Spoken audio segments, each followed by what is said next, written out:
Jim Secrets with the All Around Podcast, and I'm here tonight with my boys Tyler Seacrest and Nate Seacrest. We're going to be talking to Bruce Snyder. He's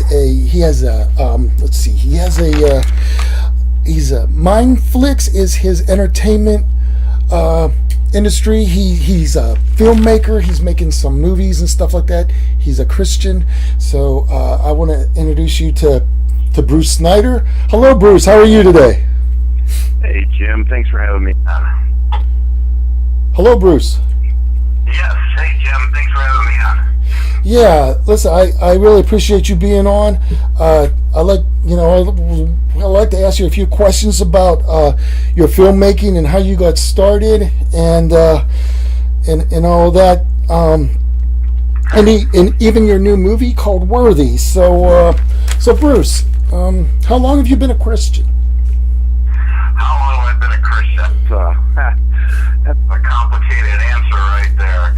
I'll put it this way: I was born and raised Catholic, and just because I was born and raised Catholic, I really didn't have a conception of who God was. You know, I was the type of kid that just went to a Catholic school. I went to Catholic high school, and I definitely was not a practicing Christian when I was younger at all. You know, I had to go through certain things in my life to get to this point in my life now. So if I were to give you an honest answer, say a practicing Christian, I'd say for at least the last 15 years solid. So.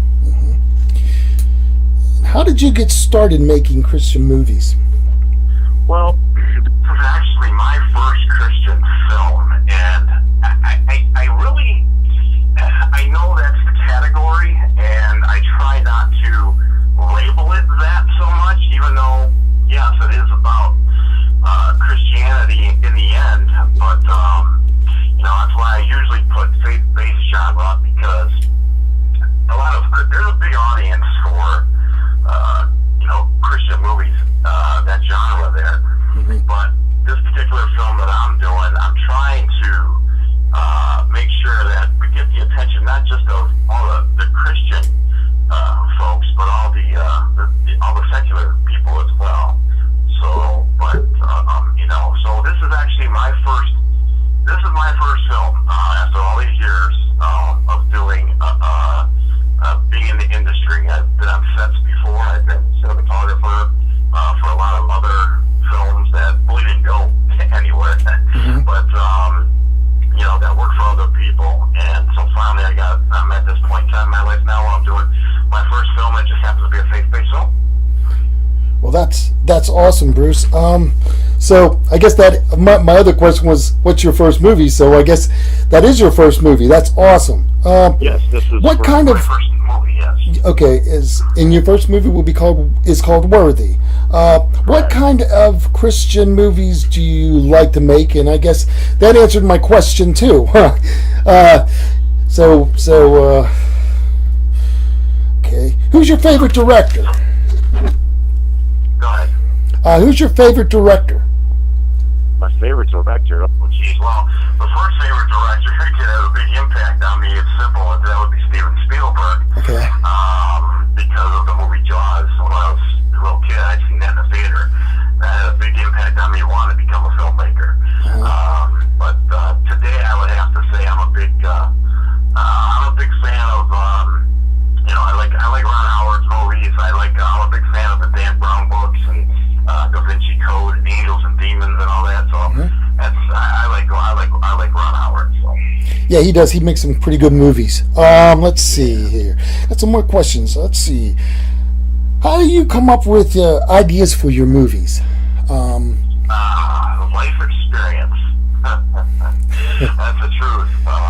Everything that's coming from me for this particular movie here is coming from life experience, and I'd be here all night. We don't have enough time to go and all that. But it's okay. It's okay. I really like this is the show, and it's all devoted basically to you tonight. So like I said, we have all as long as you can talk to me about what's on your mind and how things are going with you is all good. So. Yeah. Well, I'll tell you what. I was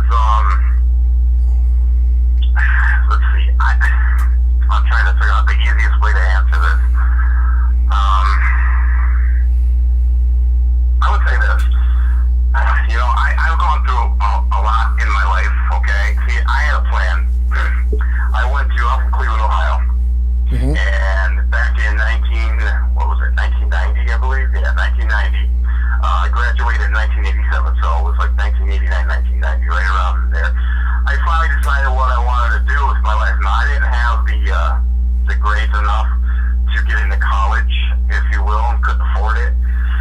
And I always dreamed about, getting involved in filmmaking. And so, being from here, my only choice was I had to go to a local broadcasting school, which I learned everything from behind the scenes, camera work, producing live shows, doing news, and doing all that. So that's really my beginning, and that's still a strong suit to this day. I can do all that. But I always knew in the end, doing that wasn't what was going to be fulfilling for me. What was going to be fulfilling for me was to actually do my own film. So I always knew that I would get to this point. I just didn't know when. I had a plan at the age of 27 years old that I wanted to be out in LA. That was my plan. I set a goal for myself. And that just didn't work out for me because life threw me a curveball. And, that's what really did. What did you do? Put him on hold by accident. Put him on hold. How the hell? How do I get off hold? Nice, Tyler. You keep resume call. Number of years.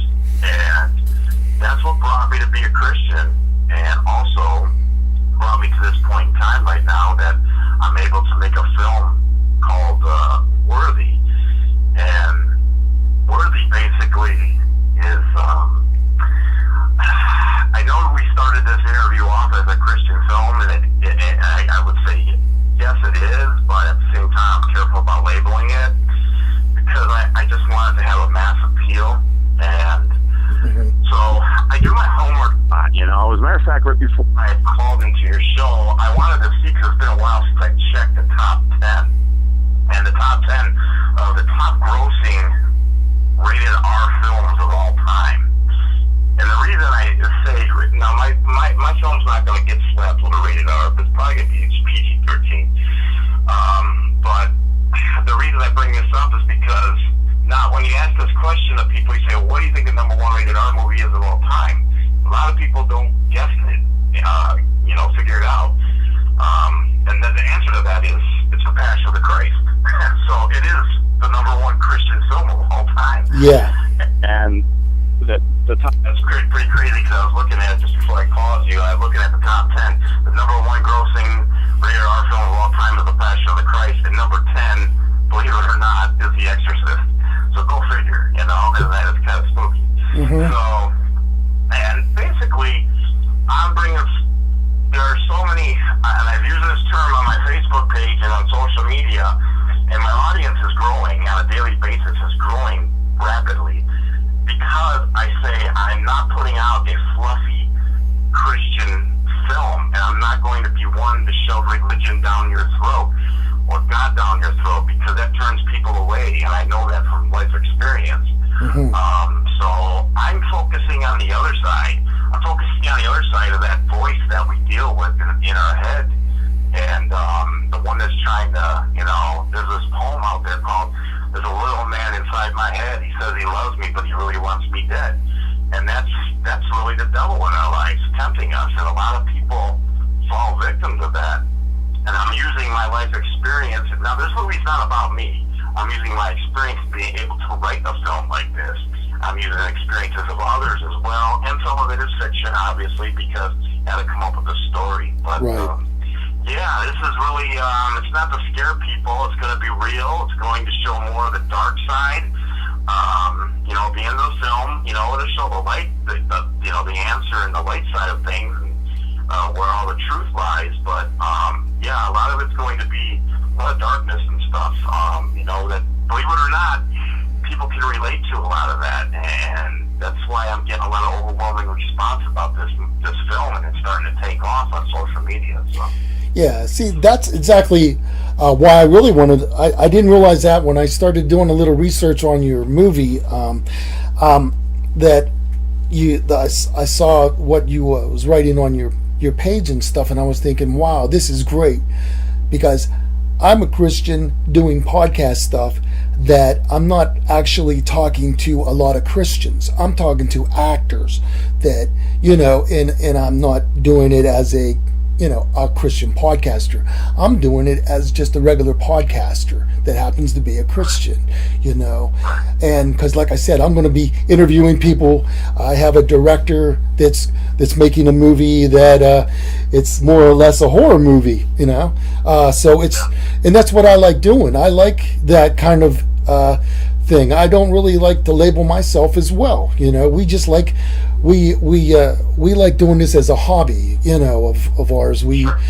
So that's what's really great about talking to you, because your movie is not like that. I've watched a lot of Christian movies. I myself have been a Christian basically all my life. I've brought up in church, and I understand exactly where you're coming from. So this is really going to be a good film. Do you know exactly when it will be out, or do you have any idea of when you're your the time frame of the movie? You mean? Are you talking about the time frame of the movie? Hello? Yeah, you there? Yeah. Are you talking about the time frame of the movie? Yeah. I was talking about that, and do you know to give our audience about what time that would be coming out, and some. I would say that right now we're exactly 1 year away right now, because filming is going to take place out here in Cleveland, Ohio, and I need the fall lake setting to capture the essence of the film, the way it's written, because actually the time frame of the film is going to start right on just Thanksgiving Eve. It actually opens up on according to the storyline with my characters, and it wraps up on Christmas Eve actually. So it's that 1 month from Thanksgiving to Christmas is the time frame of the film. So I need the feel of that. So we're probably going to be filming in about 1 year in October next year, and then right after that, probably going to take about within 30 days to film, and then go into post production, and then hit the circuit after that. So, but yeah, we're a year away from filming, probably close to a year and a half away from it getting out there. So we are in very early pre-production. That's good. Do you have everybody lined up for it yet? Do you have all your actors? I know you've had a casting call. Yeah. No, not yet. As a matter of fact, that's going to be taking place here in the next couple weeks. We've had a lot of submissions for all the characters.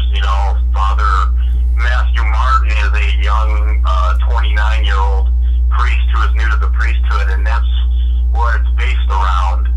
So right now, there's a few people out there that I've been talking to, but we're still going to be holding auditions in October for all the casting. We're going through the funding part as well, which will raise the funds. I do not see any problem with getting this film done. The more money obviously we raise, the better chances of us getting a little better production value with it. I have a team lined up already of people who are behind the scenes. I have a great cinematographer who's got a proven track record. His name is Greg Krause, and he's got the work to back it up. So he does beautiful work. I'm so excited to be working with Greg. It'll be my first time, and the production value that he's going to bring to this film is nothing less than exceptional. So I'm looking very forward to that. But yeah, we're going to be doing all the auditions here very shortly, and I'd like to, with the money we raise, I have a couple ideas of there's a few celebrity faces that are out there that I'm interested in bringing in to the film to do one of the characters. I'm interested in bringing a couple people I have interest in, but we'll see when that time comes and the funds that we raise. But that's where we're at right now. And could you just explain a little bit about Worthy, the movie itself, like what I know you did it, say it's not like a Christian movie, but can you give me a little bit of the story per se and what it's based around? Yeah, I can do that for sure. Basically, it's about let's see, I do the short version. It's a 29-year-old, as I mentioned, by the name of Father Matthew Martin, and he is new to the priesthood. So it's, even though it's taken place and it's written in the Catholic Church, I posted as well. It has nothing to do with religion. It just has to do with the story setting. And the whole idea is that he's new to the priesthood. He's questioning in the beginning of the film. He's a believer. He's not questioning his faith so much, but he's questioning his choice of going into the priesthood. And as he's doing that, because he's starting to wonder, was this the right decision? Was this his true calling? And after all these years of going to seminary school and everything, here he is finally, and he's at this point, he doesn't feel too fulfilled. So, and it just so happens that one day, somebody walks into this confessional booth as he's giving confession and drops a bombshell on him. And I'm not going to give too much away, but this person pretty much, tells him, you can figure this out, but he tells him the worst of sins. And this person is actively out there still sinning.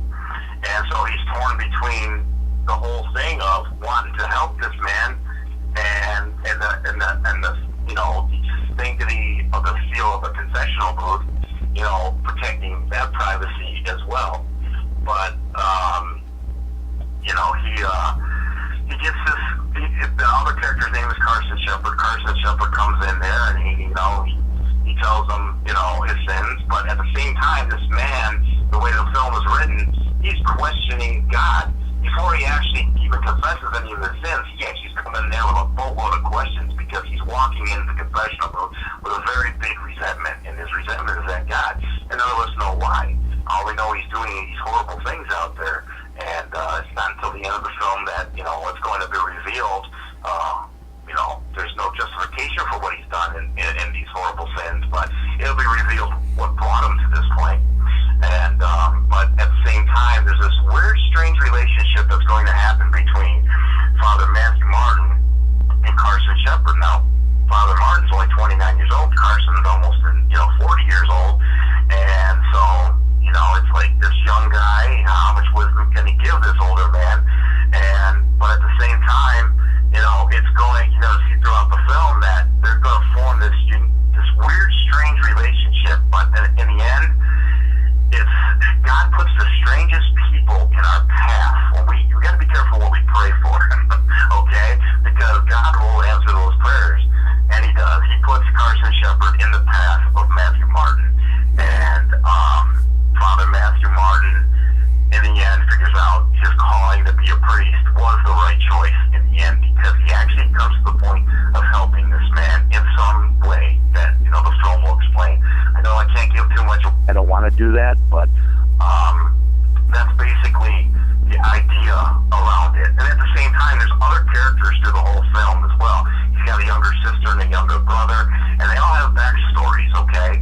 But the thing is that I should mention about this is that throughout the film, okay, throughout the entire film, all right, what we're going to show is what you really never see in the movies, okay, is we are going to show how can I bring to the table the thoughts that we think on a daily basis, okay? And those thoughts are between good versus evil, between right and wrong, and the choices that we make, and our choices that we make on a daily basis end up defining us in the end. So, right. What I decided to do is write into the movie actual. It's not like I'm going to show nothing like Hollywood would do, where it's demons and The Exorcist and all that. What we think in our mind, because Hollywood has planted that image in our mind. Yes. No, not all. As a matter of fact, it's going to be. I can give you this much away. I am going to show on film. Okay. Not only the devil, him or herself, I'll say that, and but also his army of demons. And the these are going to be played by a bunch of different people, and they're going to be actually whispering into the ears and making suggestions, even though the person, the main character that you're watching on film, they can't see him, or they're not speaking to them, but we actually see that thought being whispered into our ear. And not all the time it's going to be bad, because a lot of times, the devil can trick us in so many ways. He can actually, I heard something the other day that, he'll trick you into thinking God is answering your prayers when he decides, because he's very deceiving. And this person said, yeah, I thought I was getting my prayers answered. I took the promotion at work, and when I took the promotion at work, all I was focusing on was more money and everything else.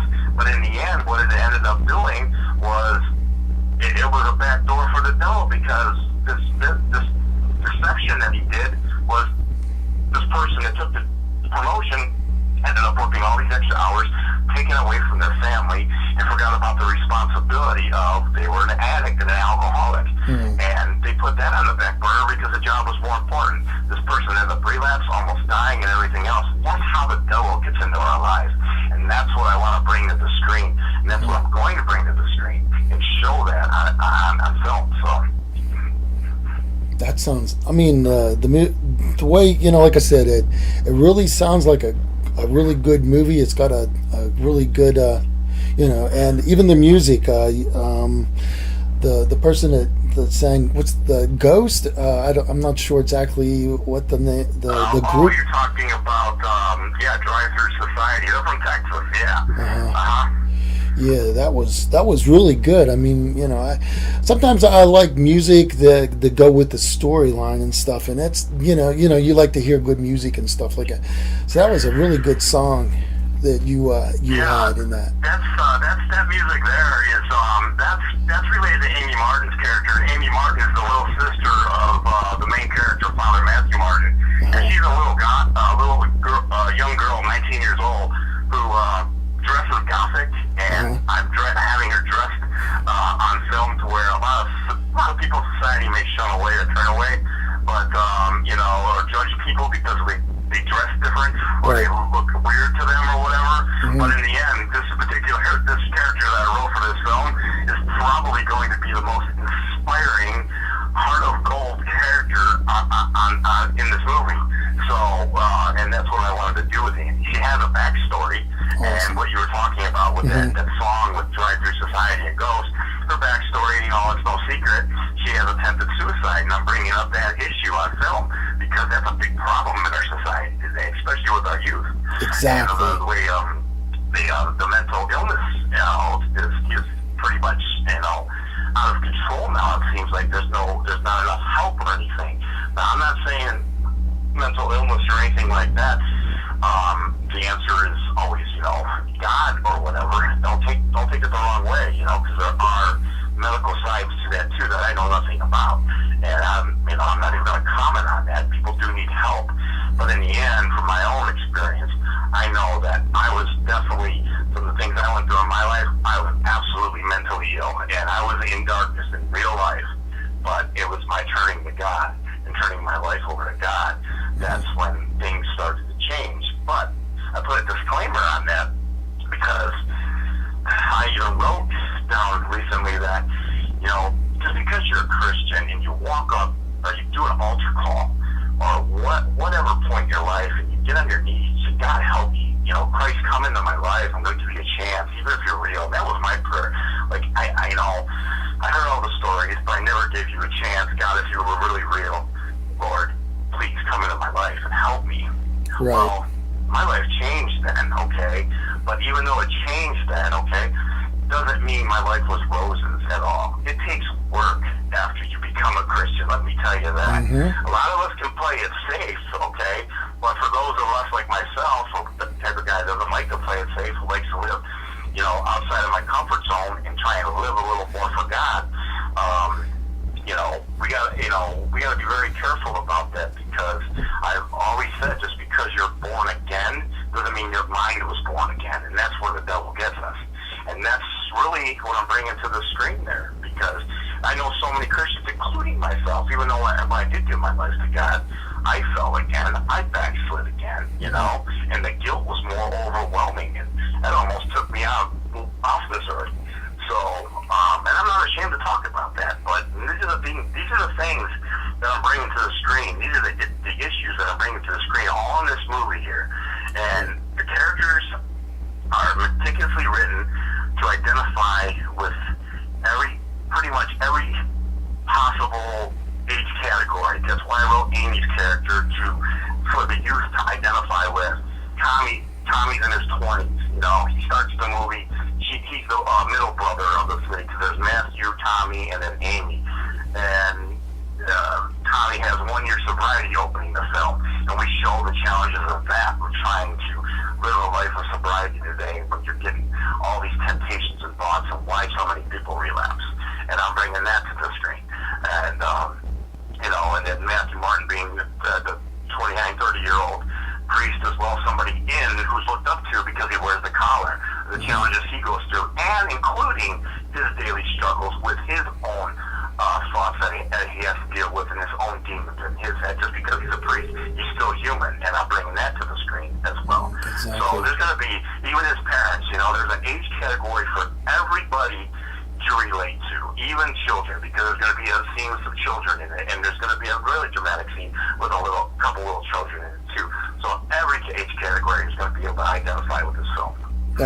That's great. I'm really glad that, you know, someone like you is bringing a lot of the, you know, some of the stuff to the surface. Not so much as like you were saying before. I mean, it's not going to be an average Christian movie out called Worthy. It will be out next year, you say, exactly around that time next year? Yeah, a little about probably we're a year away from filming, and then after that we'll get it out, we'll get it in the circuit.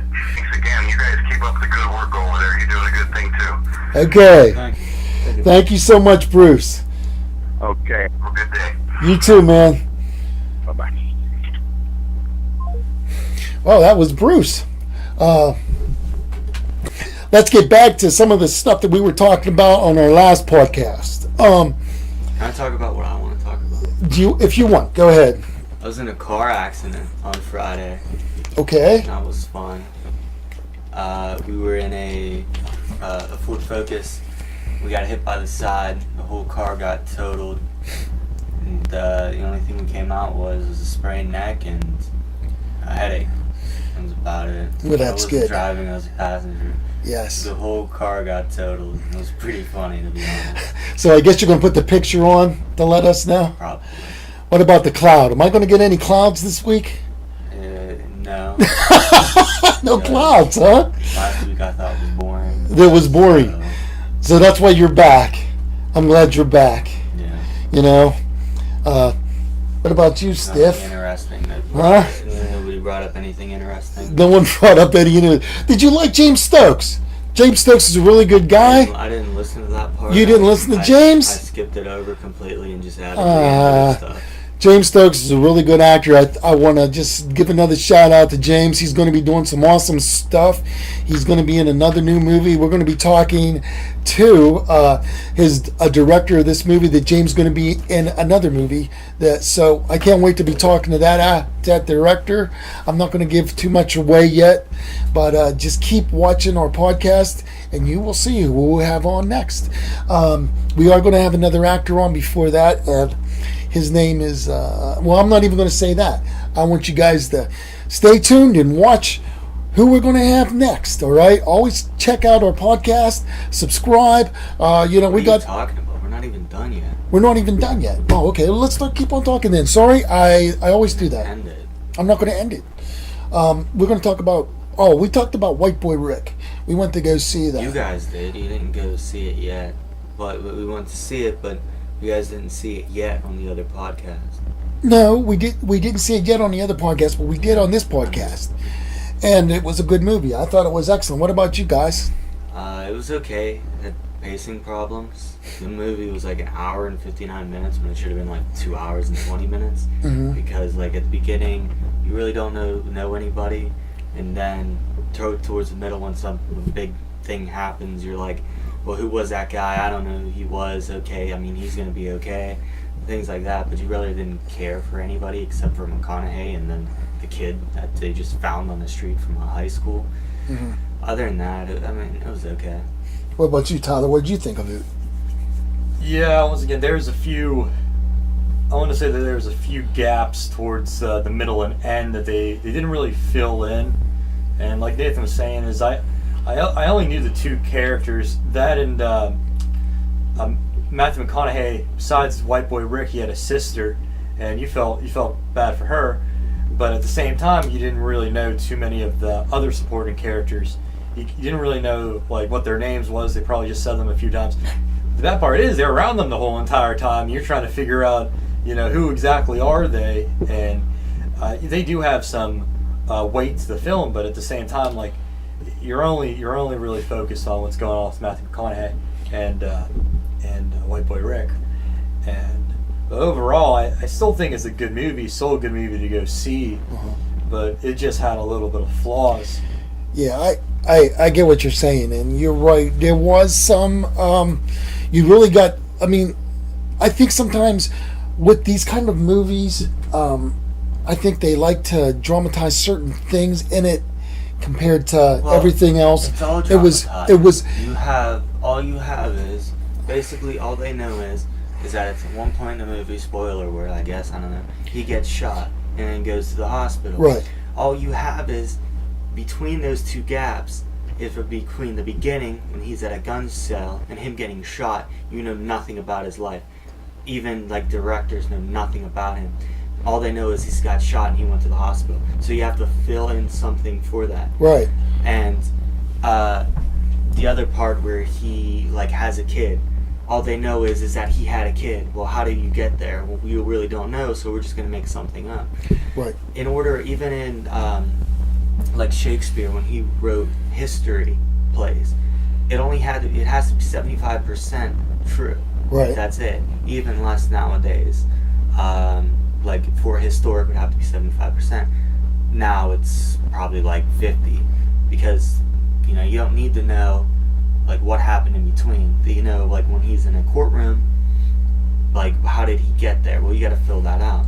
Like when his decision is to start selling drugs with his dad, you got to make up something of how he got to that decision. He made the decision, but you don't know anything between that decision. I see. Same thing with the Titanic. It's like the Titanic sunk, but you don't know anybody on there. All you know is it sunk and it left from East Liverpool. Huh. That's it. And you got to fill something in between from getting from where it leaves to where it eventually sinks. And you got to fill something in to get to those parts.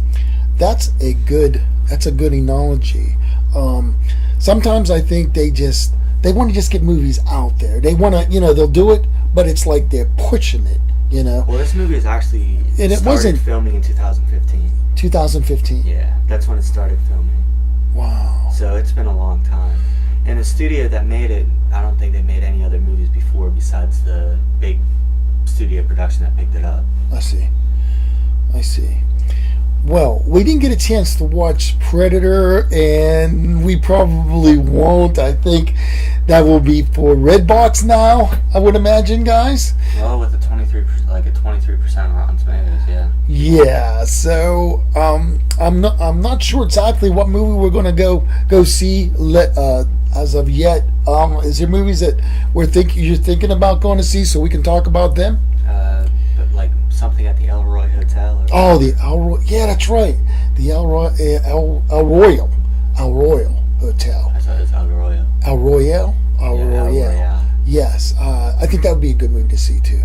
Yeah, so we'll go see that one sometime, and that's going to be with a lot of people, right? I almost said Channing Tatum. It's not him. Yeah, it's Chris Helmsworth. Chris Helmsworth. Yeah, Chris Helmsworth. Jeff Bridges, a really good actor. Probably some other actors. There's that one lady. John Hamm's in it. There's that one lady. I think she was in that 50 something Grays. Whatever trash you want. Oh yeah. Wasn't she in that? Was she in that? Okay. Well, anyway, I thought that was her. I'm not sure. I don't want to give it. I don't want to say something I don't know for sure. But do it anyway. I know. Yeah, it's just me. And but anyway, What do you want to say, Tom? Oh yeah, for anybody that's a long-listening a fan of The Walking Dead or Project Dead, it just so happens that the game company Telltale has shut down, which is ironic because they were just about on season 4. No, this was the last season. But they canceled it, so they won't finish it. Yeah. Well, first off, they didn't pay their employees. They didn't give them severance packages. Let me explain about it real quick. They shut down because they didn't pay their employees, and they oversaturated their own market. Oh, I love this. That doesn't. I love this. That hard. Does anybody doesn't know about the video games? It's they're a pretty much a Walking Dead based off the comics, shell shaded. Well, not based off the comics. It's their own story. And basically, they do their own episodic stories, so about every month when they're trying to release something, a new episode will come out. And it's been following the same individuals for the last 4 seasons of it. And what happens is you choose different decisions, and those decisions follow you throughout the whole entire story. Unfortunately, a lot of people are not going to be able to end the story because... Well, nobody's going to be able to end the story because they shut down, and they're not making it anymore. I just, someone posted in my group, because our group is Negan's Spoilers, Walking Dead, and Fear group on Facebook, and someone did just post something about the Telltale game, but I didn't even look into it. That was Daphne Matthews. But anyway, that's news to me. That really is. So they're not going to come out with this new Telltale game then? Well, they did. It was already out, like the first episode. But because it's episodic, they can't. They're not going to finish it. And that's also through their other games. So no. Well, they oversaturated their own market, didn't play their employees, because at that point nobody was making the games that they were. So they just did it to themselves because they did things like they were going to make a Stranger Things. I think they did. I don't know. A Telltale for that. They made a Stranger Things, a Minecraft, Walking Dead, Wolf Among Us, which was the only good one. Okay, can you explain to the audience what a Telltale game is? Because I just did. Did he? 20 times. I keep on cutting me off. Not that it cut you off. It's going to take you 20 minutes to explain what I did in 5 seconds. It's not. It's just a push and hit game kind of game, right? It gives you point and click. Point and click. That's it. Right. And they oversaturated their own market doing it because they were the only ones that made the games. To tell you the truth, I don't like that. I mean, well, their later games got away from that, but we just don't care. I mean, I did play. To tell you the truth, I actually did play the first Telltale episode, and it was really good. I enjoyed it. It actually, I was playing it at night, and it kind of scared me a little bit. To tell you the truth. Well, that was just an episode. But it was good. It was really good. They sell separate episodes. Okay. That's the first episode. Right. So after 2 hours, it ends. And then you gotta wait 2 months for the next episode. But I got stuck anyway. I was trying to. We were trying to get into the hotel with Glenn, and it just wasn't happening for me. I'm not that great at video games. They already got me pegged as a bro gamer. Anyway, I play video games such as Madden and wrestling games and sports games, and the Forza game really looks good. I saw previews of that. What do you guys think about the Forza game? The race. It looks good. Because, the race car. Was it Forza? Is it Forza Horizon 4? It's something. Yeah, I'm pretty sure it's Forza Horizon 4, but it looks good because they have the shifting weather sequences seasons, and I don't know how many weeks they're gonna change them, but I think it's every month they'll make it into a new season. So the map is gonna be snowy, and then it's gonna be autumn, and then it's gonna be spring, and then it's gonna rain, and it's gonna be like real time elements, and it's gonna change with the cars and the physics because you're gonna have the cars go through the mud. It's just honestly, it's just gonna be another racing game. But still, it's another month. Yeah, but I like that off road. I mean, that looked pretty cool. As far as that, I mean, that was just me. I do like racing games. I know you guys like a lot of the other different kinds of games and stuff like that. What What new game have you guys been just playing not too long ago besides nothing? Okay. Well, they've been playing nothing. That's a very good video game. Go out and get that one if you can find it. Well, I'm sorry.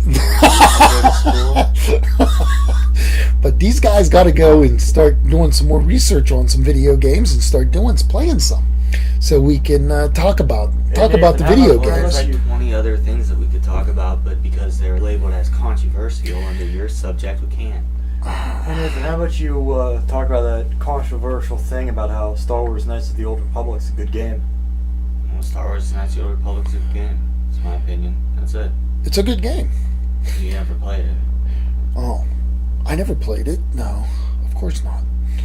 I I watched just think it's a good game. I watch Star Wars movies, you know. Controversial. So, okay. Anything else we're going to bring up before we end the podcast?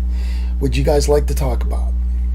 Yeah, 20 other things that you won't let me talk about. Okay, give me just one other 20. I don't know. Let me think of something. Too long. How Too long. What? how the steel industry is garbage. Oh yeah. We're not going to yeah. talk about the steel, is it? Why? No, see what's going on right now. Okay. Well, let's talk about, I don't know, how a senator that has been charged with sexual harassment 25 times just got support by Donald Trump. We are not going to talk about that either. No, yeah, see. We're not going to talk about that. About anything. This is So the let's All Around talk about Podcast. This is all the around All Around everything. Podcast, and we So talk let's about talk about the steel entertainment. industry. We talk about entertainment. We talk about So, things that's going on in our country. It's in good. our country, things that are going on in our country. Hey, listen to that. Let's talk about the steel industry. What about So, the steel The industry? steel industry has been making a comeback lately, per se. What was it? We were just talking about it earlier, Tyler. Yeah, what's going on is all of Trump's tariffs yeah, that's what it was. and restrictions. He's cutting a lot of red tape for the steel industry, which is a really good thing, because now we're able to get a lot of steel out, and we're not taking in steel from different countries. We're able to concentrate it in the United States. But the thing about that is, when you tariff another country for their goods, and United States is only known for one good, that would be steel, you're shipping that out. And most Americans, like I would say, like techers, kids who go up to our tech school, they're all like, yeah, American steel. But you're not even seeing that American steel, because America only has a few things that it can export. Because we're not a tropical country, we can't sell bananas and things like that, coconuts, we can't grow that stuff here. So we end up just being able to export steel that you're not going to be able to see unless it's going to the U.S. government, which it is, but it's not going to be put in your cars. They don't use it to use buildings anymore. They build buildings out of concrete and barbed wire, not barbed wire, but Barbed wire? rebar. Rebar. But you're Barbed wire. not gonna see that stuff, Uh-huh. and it doesn't matter. So if we're not getting in goods from other countries with tariffs, because the only way to do something is to make them pay money for it, I guess. We're never gonna see that, and then we're gonna get even less stuff. I was just saw on the news the other days that things like bicycles, home goods like chairs and furniture are going to go up 45% at Walmart Really? because there's too many tariffs that are made For our country or for the other our country? country. Because of our we country. can't build anything. I see. Because when all the businesses went out in 2008, it's harder to build stuff in America. No matter what Trump does or what Trump says, it's still harder to build stuff in America.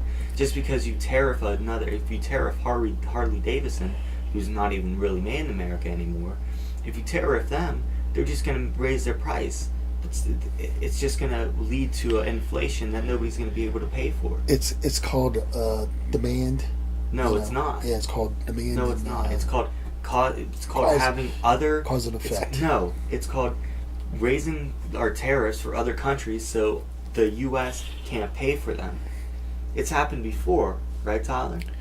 Yeah, and another thing about the steel industry, a lot of the United States steel workers, the union and the steel workers themselves, we have a big problem right now, is what happened is these countries, these companies, these steel companies, are making a ton of money, and that money isn't trickling down.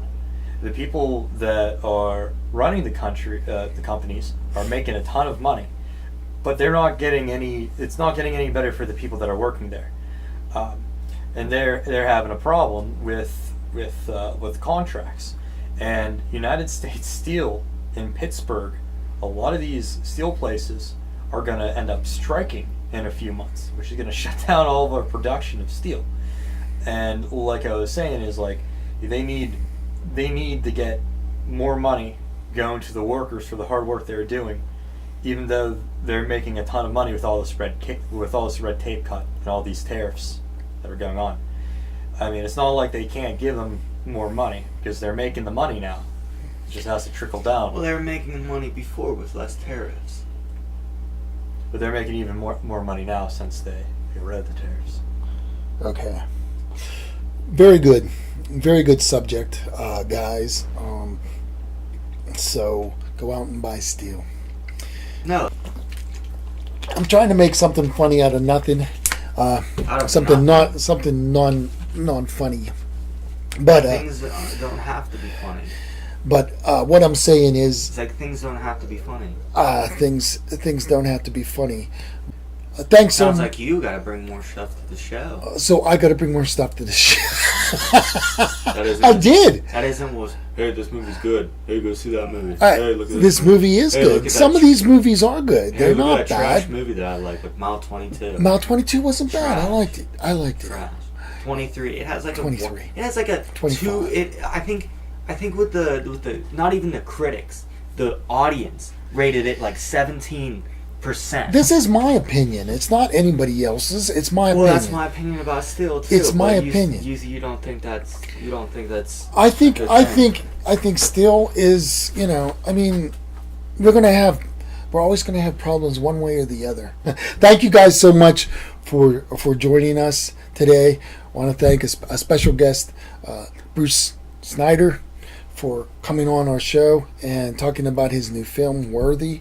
Also, don't forget, Project Dead will be coming back to you in October 7th in my group, Negan's Savior, not Saviors, Negan's. It was so much easier Negan's. Before you changed the name. Okay. I've said that. It was. I know, but the thing is, I like the spoiler part. So it's Negan spoilers, Walking Dead, and Fear. It makes no sense. Change the name Fear. back. No, I like that name. How? Because it's a spoiler group What's now. easier, Negan Saviors or Negan Saviors, spoilers, Walking Dead, and Fear group? It's a spoiler group. So I have to put spoiler put down in it. Negan Saviors / spoilers. I have to put Negan Saviors. I got to put spoilers in it, and we're just gonna have one of my admins is going to be on, Daphne Matthew, for our first episode.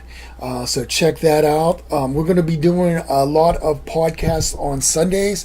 So if we're not doing Project Dead live in my group, we'll be doing a special. We'll be doing specials on different days, maybe a Saturday, because our podcast we're going to be doing a lot of podcasts on Sundays when The Walking Dead is on. So we may end up doing a special a special Walking Project Dead on Saturdays. So just keep that in mind, so you know. And like I said, our next podcast will be sometime, so be looking for it. I want to thank y'all for the All Round Podcast with Jim Seacrest.